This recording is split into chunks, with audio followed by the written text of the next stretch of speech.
Happy birthday, Kevin Costner. You were right about Yellowstone. It's the birthday of the modern Western king, Kevin Costner, and to celebrate his life and times, we just want to say, you were right about Yellowstone. All the cards have been dealt. Yellowstone is officially over. There's no word on horizon, an American Saga, Chapter 2 or beyond, and the dust has settled on the most fascinating feud the small screen West has ever seen. So, who won? Well, it's not that simple. Both Taylor Sheridan and Kevin Costner hold big stakes in the world of on-screen cowboys. One kickstarted a TV franchise that would monopolize the genre for over half a decade, while the other has been at the forefront of some of the biggest westerns of all time. So when Yellowstone Season 5 Part 2 came around, all eyes were on the show's final episodes. Would it prove to be a success without Costner, or was the veteran gunslinger right to hang up John Dutton's hat? Well, in my opinion, there's only one winner in this shootout, and it's Kacye.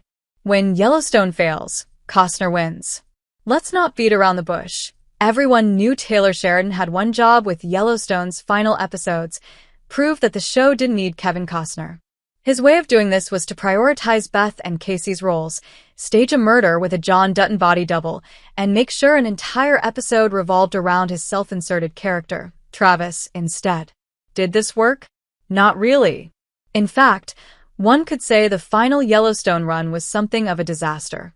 Yes, loyal viewers still tuned in to watch it, but they weren't happy with what they saw. From criticisms about indulgent cameos to resentment over killing one of the show's most interesting characters, yes, Jamie, fan threads were filled with weekly backlash over whatever that cowboy hat-wearing madman had done this time. Yellowstone finale recap and ending explained. The Dutton prophecy comes true. In trying to prove that the show could exist without Costner, Sheridan really only proved that, no, it couldn't. John Dutton was the driving force behind the drama series, with his star power and magnetism grounding even the most ridiculous storylines.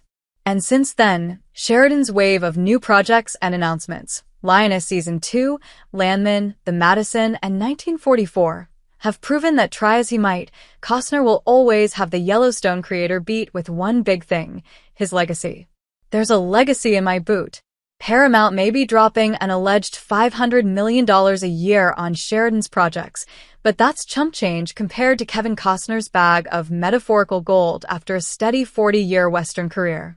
Even with Sheridan's real-life ranches and intense cowboy camps program designed for his actors, Costner's impact in the genre will likely outlive the Yellowstone wave.